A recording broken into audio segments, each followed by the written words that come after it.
तर ह्या समाजात काळ्या आईची सेवा करणारा एकच वर्ग आहे शेतकरी, बाकीच्यांना कोणाला घेणं नाही. याच्यावर तुमचं मत काय? या जगात कष्टानं खाणार 10 लिटर दूध काढी ती शेतकऱ्याची बायको, 3 मुळे उसाच्या तुडी ती सर्दी होईना तिला, याची लिफ्टनं वर जाती, लिफ्टनं खाली येते, मणक्यात गॅप, डोळ्याला अंधार यायचा. अगं तू जगती तरी का आला? जर त्यालाही मोकळं करीन तोही गुंतून ठेवला, त्यालाही दुसरी करता येईन तूही उलथानं काय करते त्याला? महाराज कष्ट या जगात फक्त शेतकरीच करतो. काय मत आहे तुमचं? बाकी सगळे लबाड.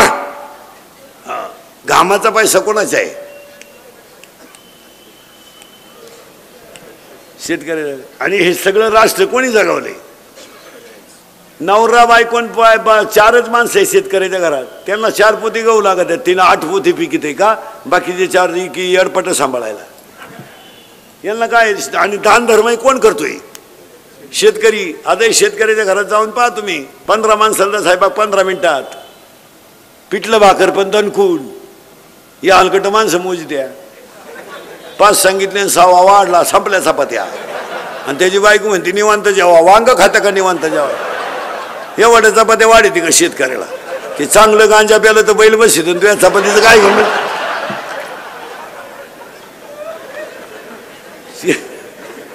शेतकऱ्याच्या बायकोला चहा ठेवायला लावा, तांब्यातलं पाणी डायरेक्ट पातेल्यात होती ती. ये दरिद्री तसं नाही. अगं पाजी तीच का लंबर राहिला? शेतकऱ्याच्या घरात अजून आरोळी देऊन चहा येतो, अनारे चहा वजन आहे. हे हलकटांचं तसं नाही, हे खिडकीजवळ जाते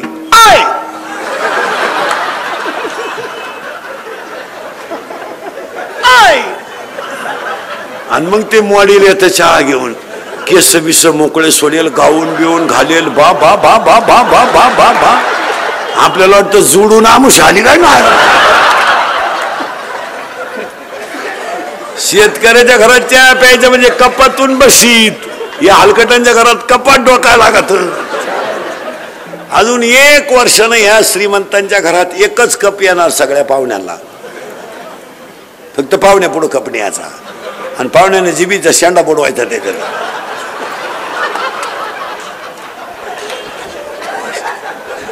आणि त्या बाईनं म्हणायचं बाबाचा प्रसाद घे, आग लाव त्या प्रसाद.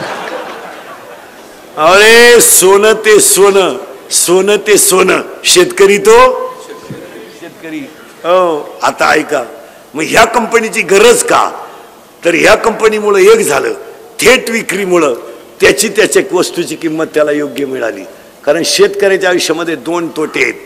1 त्याचं जगणं निसर्गाच्या हातात आहे, आणि 2 त्याने कमवलेल्या मालाचा भाव ठरवण्याचा अधिकार त्याला नाही. आणि या 2 गोष्टीमुळे शेतकरी माग आहे, नाही तर तो कोणालाच खात नाही. शेतकरी फुगीर आहे, त्याला असं कोणचे भोंगे घेऊन बोंबलं तिंडायची गरज नाही. ते आता गुतलंय म्हणून गंमत झाली त्याची. ते खात नाही कोणला, त्याला काय गरज आहे? त्याचं दूध करा बरं 50 रुपये लिटर, ते माणसं उडीत का नाही दिवसा? ते गुतलंय म्हणजे गंमत. ते पाहतय 2 लाखाची वाटी येतात का काय नाही, तर ते त्याला गरज नाही. मला तो मुळात राजा आहे. शेतकरी मुळात त्याला जर योग्य भाव मिळाला ना, आणि शेतीनं जर निसर्गानं साथ दिली ना, ते खात नाही कोणाला. खाईल ते असं कोणाला राम राम घाला येड आहे का ते म्हणते मला साखरपुड्याला येतो का? रोप लावायला नाक लाव त्या साखरपुड्याला झाल, ते फुगीर आहे, त्याला गरज नाही. पण ती गंमत आहे झाली, ती गुंतलं 2 गोष्टीत. शेती गेली त्याची निसर्गावर, आणि त्याने पिकवलेल्या मालाचा भाव ठरवण्याचा अधिकार त्याला नाही. आणि ह्या कंपन्यांमुळे निदान एवढा फायदा झाला की त्याचा माल त्याला कधीतरी तरी विकता येईल. कारण शेती आता, आणि परत सांगून ठेवतो, या देशात 1 दिवस तरी शेतकरी राजा होणार आहे, हे ध्यानात ठेवा. थोडे दिवस आलेत आता. कंपन्यावाल्यांचा कार्यक्रम जवळजवळ हे MIDC मधले ते आले पिठले, आता त्यांचा विषय मिटला. पोरांनो D.Ed बंद झाले, B.Ed नीट उत्तर द्या. B.Ed बंद झालं, D.Ed बंद झालं, ATD बंद झालं, डिप्लोमाला जवळजवळ कुलूप लागले. 10 वर्षात इंग्लिश मिडियमला कुलूप. मग ह्या देशात एक दिवस बुलेटला हॉर्न शेतकरीच वाजवणार. राजकारणाचंही जवळजवळ भोजापूर झाले, काय त्याच्यात राहिलं नाही. काय त्यात उगाच नाही घरी काम म्हणून हिंडायचं नाही, तर त्याच्यातही काय राहिलं नाही. आता राजकारणात काय दम राहिला? आता काय दम राहिला? 3 महिने एकमेकाला मोकार शिव्या दिल्या ना. आता एका कोंबडी कुदली, आपण बसलो ना बांबू, आपलं झालं वाटोळ. आपण म्हणलो काच द्यायला काच. तर कार्यकर्ते मंडळी भाऊ आता बास करा, जरा आमच्या टोळीत या, एवढी गळ्यात लटकवा. तिकडे काय राहिलं नाही. आता बारा काय राहिलंय? कार्यकर्त्यांना घरातही काय राहिलं नाही. ते शेतकऱ्याच्या घरातली बायको गेल्या गेल्या निदान पाणी तरी घेऊन येते. हे कार्यकर्त्यांच्या बायका पाणी बिली नाही आणती. पप्या पप्या त्याला विचार खायचंय का? कोणला? त्याला का तो बाहेरून खाऊन आलाय? पाय राजा शेतकरी आहे हो. आणि शेती परवडत का नाही याची कारण सांगतो. आता हे कंपनीची तर भरभराटी होणार आणि ही काळाची गरज आहे. आता तुम्ही म्हणाल महाराज तुम्ही शेतीवर बोला. शेतीवर मुद्दा कीर्तन शेतकऱ्यासाठी. शेतीतलं उत्पन्न पहिल्यापेक्षा कमी झालंय, मान्य आहे तुम्हाला? हा म्हणा, नाही तर नाही म्हणा. 70चं ॲव्हरेज 35 वर आलंय एकरी. यंदा तर तुऱ्यामुळे 35 निघालं. तुऱ्यामुळे ॲव्हरेज. आणि यंदा उत्पन्न ऊसाचं ॲव्हरेज यंदा पहिल्यासारखं नाही.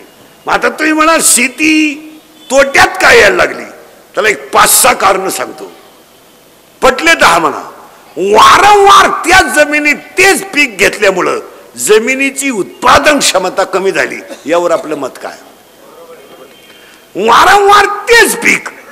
मेला ऊस तुटला, जूनला रोटा, 1/6 लागवड, पुन्हा 18 महिने त्याच्याकडं पाहायचं नाही.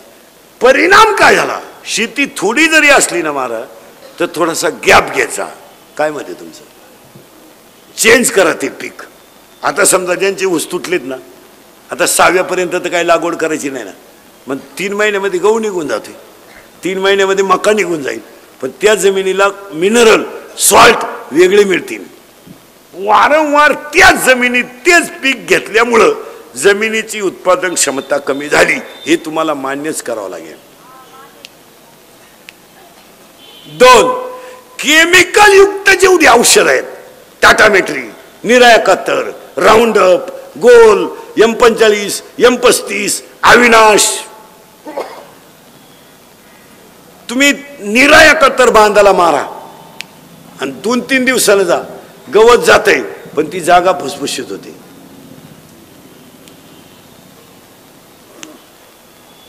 पाय जातो, ज्यामध्ये जमिनीतल्या बॅक्टेरिया गायब झाल्या. परिणाम काय झालाय? शेणखतच जमिनीला मिळत नाही. म्हणजे पिकाला लागणारं पोषक मिनरल जे आहे ते आपल्या जमिनीत राहिलं. हे मान्य आहे का सांगा? 4थं वाक्य. शेतीला पूर्वी बांध असायचे, बांध, आणि बांधावर बाबळीची, लिंबाची, आंब्याची झाडं राहायची, खोडं मोठमोठी राहायची. ती झाडं का राहायची? आज बांध गेला, पोल आला, झाड राहिलं नाही, त्या पिकाला ऑक्सिजन आणि कार्बन डायऑक्साईडच मिळत नाही. झाडामुळे त्या पिकाला काय मिळायचा? परत सायंटिफिक भाषेत सांगा शाळेतल्या पोरांना, एक माणूस 24 तासात 21,600 वेळा श्वास घेतो. एक माणूस 24 तासात 21,600 वेळा श्वास घेतो. म्हणजे आत आणि बाहेर. त्याला 3 सिलेंडरच्या टाक्या एवढा वायू लागतो एका माणसाला 24 तासात. एका टाकीची किंमत 900 रुपये. 2700 रुपयाचा वायू एक माणूस निसर्गातून रोज फुकट घेतो. किती तासात? 24 तासात. मग एका माणसानं जर एक झाड जगवलं शेतीच्या बांधावर, तर त्या झाडांमधून मिळणारा जो ऑक्सिजन आहे, जो कार्बन डायऑक्साईड आहे, तो त्या पिकाला पोषक ठरेल. तुमचं काय मत आहे?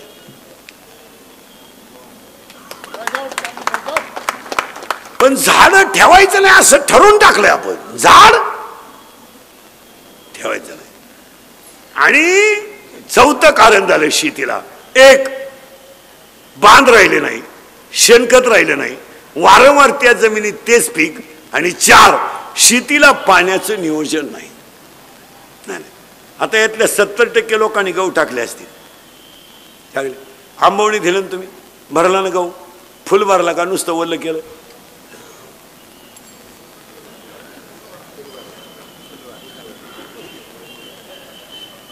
पाणी लावून लागणार गेलं तू, तिकून आला तर दुसरीचे कांदे भरून मोकळा झाला. ती आईला गहू फुटून गेला काय कांद्यात? त्या पिकाला तेवढ्या पाण्याची कॅपॅसिटी नाही ना, तुम्ही त्याला तेवढं देता का नाही? शेतकरी माणसं आहेत, मला एक सांगा, गाईला वासरू झाल्या झाल्या तुम्ही त्याला थोडा चिक पाजिता का चारी सड फुल पाजिता? का बरं? त्याला चारी सड फुल पाजा ना, परत गाईजवळ वासरून याचा ताणच नाही, वासरू जागणारच नाही. त्या वासराची दूध पेण्याची कॅपॅसिटी नाही, त्याच्यापेक्षा तुम्ही त्याला जास्त दूध देण्यात मजा नाही. उतरलेल्या गावाची तेवढं पाणी सहन करण्याची ताकदच नाही, तर तुम्ही त्याला तेवढं पाणी देण्याची काही, उभं राहा ना, काय फरक पडला? उभं राहा ना, फक्त शेवटच्या टोकापर्यंत जाऊ द्या, जिरेपर्यंत भरतोय वाफा. हो, काही काही जुने शेतकरी तर इतके हुशार आहेत, घासाचा पूर्ण वाफा कधी भरत नाहीत. ते शेतकरी हुशार आहे, अर्ध्या वाफ्याजवळ उभा राहतो आणि अर्ध्या वाफ्यापाशी आला लगेच तो बाऱ्याकडे येतो. त्याला माहिती मी बाऱ्याकडे येईपर्यंत आणि तेवढ्या लागणाऱ्या वेळेपर्यंत पुढचा वाफा भरतो. त्यांचे घास 3-3 वर्ष टिकत्या. आणि जे घासाला पाणी लावून प्रचाराला जात्या, 3ऱ्या महिन्यात गोगलगाय आली, कॅपॅसिटी राहिली नाही. मला जमिनीची कॅपॅसिटी तपासा. एक तर तुमच्या आणि माझ्या जमिनीची काय झाली, कॅपॅसिटी उत्पन्नाची राहिली नाही. म्हणून आता दुसरी गोष्ट, शेतकऱ्याला पाण्याचं नियोजन नाही, झाडं नाहीत, खत नाही, शेणखत नाही, आणि दुसरी गोष्ट पाण्याचं नियोजन नाही, बांधाला झाडं नाही, वारंवार तेच पीक, आणि शेतकऱ्याच्या घरात खर्चाला हिशोब नाही. आता हे जेवढे शेतकऱ्यांचे सत्कार झाले ना मगाशी, याच्यामध्ये सगळ्यांमध्ये श्रेष्ठ माणसं ते गाईच्या दुधावाले निघतील. कारण या 10 वर्षामध्ये तुमच्या माझ्या घरामध्ये चूल जर कोणी पेटवली असेल तर फक्त गायीनंच पेटवली. आज तुमच्या माझ्या अंगात चांगला कपडा दिसतोय आणि तुमच्या माझ्या बायकोच्या गालावर हसू दिसतंय, ही सगळी गायीची पुण्य आहे. काय मत आहे तुमचं? आज आपल्या लोकांमधून गायी जर वजा केली ना, आहे काय आपल्याकडे? काय आज आपल्या अंगावर कपडे आणि कालवणाला तेल हे कुणी ठेवलंय? गायीने ठेवलंय. आणि 6वी गोष्ट शेतकऱ्याला सांगून ठेवतो, मी स्वतः शेतकरी चांगला, शेतीला साईड बिझनेसच पाहिजे, नुसत्या शेतीवर सूत्र बसणार नाही, कधीच नाही, कधीच नाही. अहो 10 वर्षानं डाव लागलाय कांद्याचा, 10 वर्षांना. ते पेपरवाले, हे कॅमेरे फेमेरेवाले, मीडिया फेड्यावाले यांनी मोकार कौतुक केलं त्याचं, लय वाव आला, लय भाव आला. परदेशपासून का कोणी म्हणा ना काही. आता ज्यांनी लावले त्यांचे 2-2 वर्षाचे, 2-2 महिन्याचे कांदे झालेत, खालून हालानच गडी.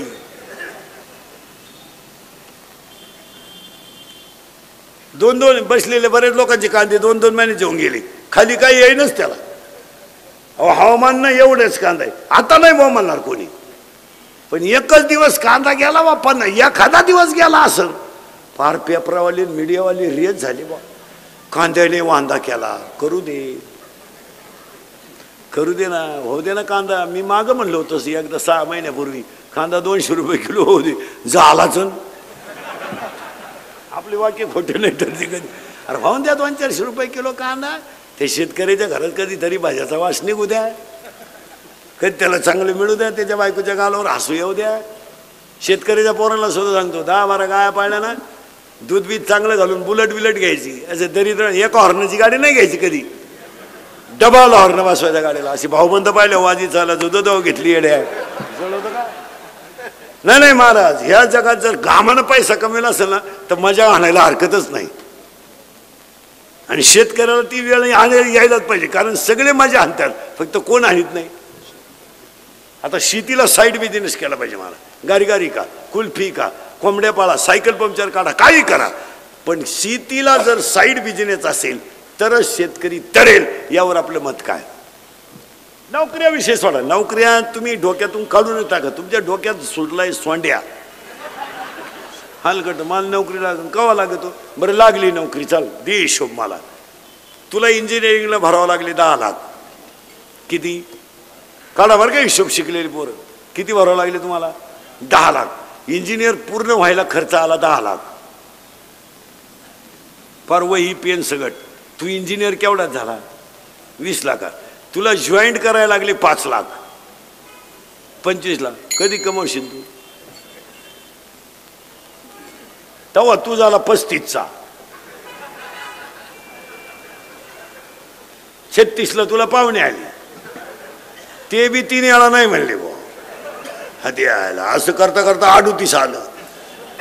40ला तू पिवळा झाला, 41ला बाप झाला, 42ला शुगर आली, 45ला बीपी आला, 49ला गेला. तू पाहतो काय माया मग बंगला बांधतो का?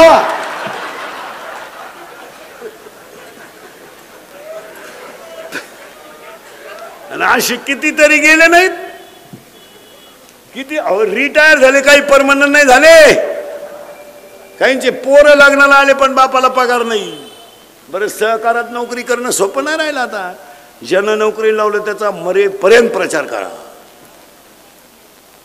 विरोधी पक्षाच्या सभेला जरी दिसला सस्पेंड जागारी, त्याच्यापेक्षा कुल्फी का ना पडला उतर म्हशी बांधला ना 150 रुपये म्हशी. दिवसभर 3 भेटल्या झोप लिंबा खाली. महाराज ही व्यावसायिक मंडळ. मग तुम्हाला एक वाक्य सांगा, 11ला बाई कामाला येते, 5ला जाते. सध्या 4:30ला अंधार पडतोय. 200 रुपये रोज आहे. 2 तास खाती तू परा. काय खाती तिचं तिला माहिती. तिला म्हणलं हात उचलती व तिथल्या कांद्याला आग लाव. लागेलच लागायचं काय राहिलं. तिचे का मोबाईल आहे, ती नवऱ्याला फोन करते गवत न्यायला या. तोही बी गाडीवर नाही येत, सायकलीवर नाही येत. त्याला 300 नेलं, 200 किती झाले? 500. आपल्या गावतावर त्यांचं 20 लिटर दूध डेअरीला आहे, त्याचे 500. 1000 रुपये. ताज्या दुधाचा चहा पिती 6:30ला. सगळे चॅनल आहे तिच्या घरात. झोपताना मालिका पाहते, माझे मन तुझे झाले. दिवस उगेपर्यंत झोपती. आपणच तिच्या घरी बिनतवान धुतल्याचं. आज काय करता येतं का काय? आजच्या दिवस यावं राहिले तेवढी द्या काढून. ती सांगल 10 वाजता चायला जमीन ठेवा का नाही, असं झालं बा, झाला मोकळा. नाही नाही नाही नाही, याला यांत्रिकीकरणामुळं यांत्रिकीकरण गरजेचं आहे याला. आता आपण म्हणतो ना ठिबक तोट्यात आहे, तसं नाहीये. ठिबक फायद्याची, पण ती काळजीपूर्वक. यानं बसवल्यावर पायालाच गेला नाही, कोणत्या क्षेत्रातून पाणी निघत आहे असं नाही. नाही, शेतीला सोनेरी दिवस येतील. आणि शेतकऱ्याकडं असून एक मुद्दा आहे 8वा, की शेतकरी उत्पन्नाच्या तुलनेत राहणीमान ठेवत नाही.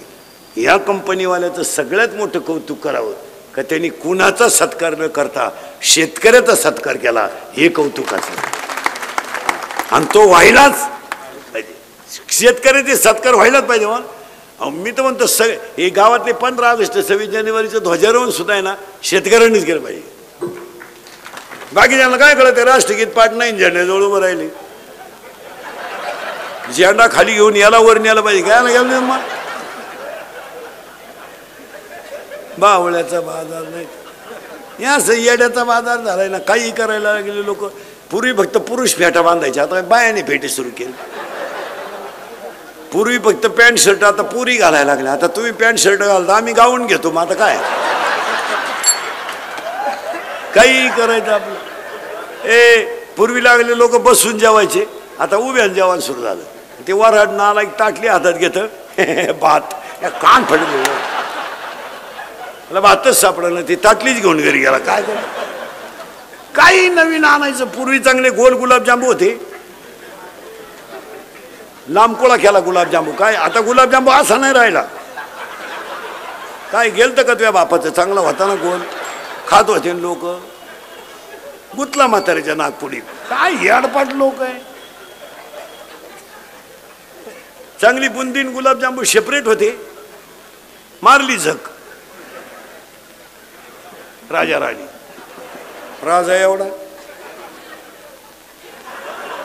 राजाला कळलं सुद्धा नाही राणीची टाकली का मुका घेऊन गेली. शेतकऱ्यानं पैशाचा वापर जपूनच केला पाहिजे. काय मत आहे तुमचं? आता आज ह्या बिचाऱ्या पाटलाचं कौतुक करावं महाराज, यांनी एवढा मोठा शेतकऱ्यासाठी कार्यक्रम ठेवला ना. आता शेतकऱ्यानं सुद्धा काहीतरी पथ्य पाळली पाहिजे. शेतकऱ्यानं सरकारवर अवलंबून नाही राहायचं, शेतकऱ्यानं लोकांवर अवलंबून राहिलं, शेतकऱ्यानं कष्टावर अवलंबून राहायचं. आता सगळ्या शेतकऱ्यांनी ठरवून टाकायचं, या बिचाऱ्यांचा सत्कार झाला ना, 1 वर्ष असं गेलं पाहिजे का आपण इथं बसलोय ना या खुर्चीत गेलो पाहिजे. आपण असा कांदा पिकवला पाहिजे, आपण अशी मेथी पिकवली पाहिजे, अशी कोथिंबीर पिकवली पाहिजे, असं दूध पिकवलं पाहिजे, दूध उत्पन्न केलं पाहिजे का या खुर्चीवर आपण गेलो पाहिजे. काय मत आहे तुमचं? त्यासाठी पैशाची बचत केली पाहिजे, लोकांमध्ये हिंडायचं बंद केलं पाहिजे. लग्न साखरपुडे होतील ते, तुला काय, तू घरी बस. आता सगळ्या शेतकऱ्यांनी ह्या वर्षी काय केलं पाहिजे? पैसा वाचवला पाहिजे. याच्यावर तुमचं मत काय? आता सगळ्या लोकांना मोबाईल आहे की नाही? लग्नपत्रिका छापायचं बंद केलं पाहिजे. आता 1 मिनिटात उभ्या महाराष्ट्राला कळलं ना तुझ्या घरी केव्हा तमाशा आहे.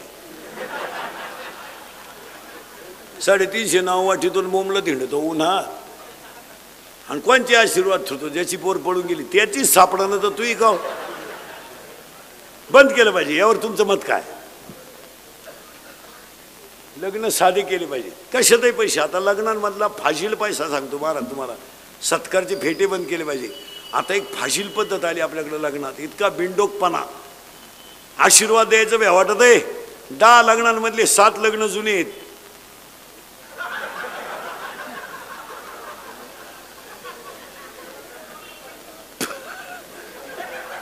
द्यावा वाटत आशीर्वाद द्यावा काय वाटुळं झालं पार. द्यायचंच नाही महाराज, बंद करून टाकायचं. या गोष्टी कंट्रोल केल्या पाहिजे. आता लग्नात एक पद्धत आली,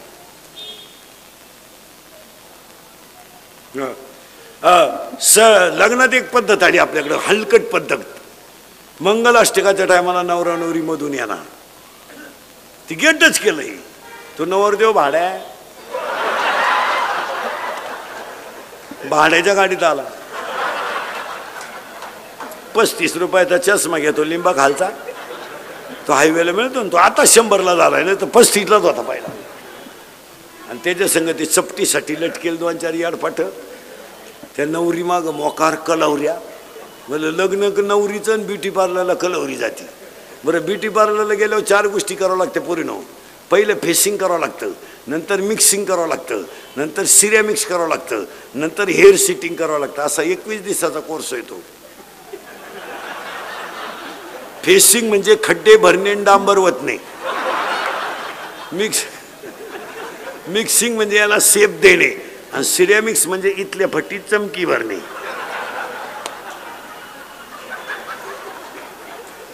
आणि हेअर सिटिंग मध्ये 3 पायऱ्या आहेत. पहिल्यांदा केस धुवून घ्यायचे, मोकळे करायचे पूर्ण, आणि मग त्याला एक फुगा करायचा इथं मध्ये.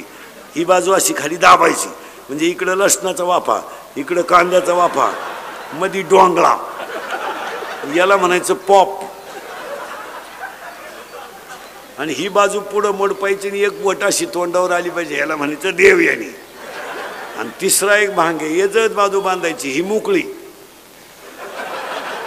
चला हवा येऊ द्या. अहो कलवरीने असं केलं, नवरदेव घोड्यावरून पडलं, पाहता का नाही?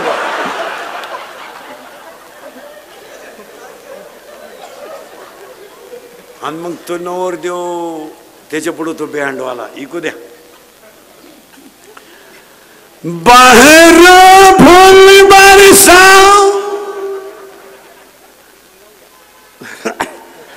मेरा महबूब आया, मेरा महबूब आया. लॉन्स मध्ये एकदम शांतता, जसं प्रेत पेटवायचं आहे आता. बाहर फूल बरसाओ